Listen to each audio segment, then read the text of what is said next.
আজকে চলে আসলাম আমার খুবই প্রিয় একটা জায়গায় ভুরিভোজ করতে। আমি এখানে আসলে ঠিক এই জায়গাটায় আসি ভুরিভোজের জন্য। আবার বলতে পারেন অমৃত খাবারও।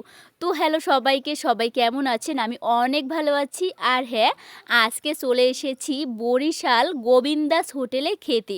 আর এখানে কিন্তু একদম নিরামিষ অনেক রকমের আইটেম পাওয়া যায়।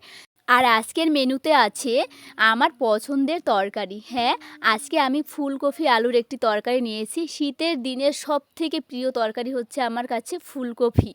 যদিও এখানের প্রতিটা রান্না অনেক ভালো হয়, ফুলকপিটা জাস্ট অসাধারণ হয়েছে। এখন অন্যান্যগুলো টেস্ট করে দেখি। এটা হচ্ছে পনিরের তরকারি, পনির দিয়ে আলু দিয়ে। যদিও আলাদা করে বলার কিছুই নাই, প্রতিটা তরকারি অনেক বেশি ভালো হয়। আর এটা হচ্ছে আলুর দম। আমি না বেছে বেছে আজকে আপনারা দেখতেই পাচ্ছেন আলু, প্রতিটা সবজিতে প্রতিটা তরকারিতে আলু রয়েছে। আর আলু তো আমি অনেক বেশি পছন্দ করি। এটা হচ্ছে আমার ১২ মাস মেয়াদি সব থেকে প্রিয় একটা সবজি। প্রতিদিন থাকে শুধুমাত্র আমার জন্য। তো মোটামুটি খাওয়া প্রায় হয়ে গেছে, অনেক ভালো খেলাম।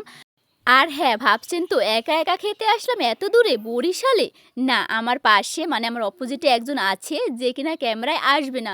তো যাই হোক, অনেক বেশি ভালো খেয়েছি। এখন চলে যাব নিজের গন্তব্যে, মানে এখন চলে যাব মাদারীপুরে।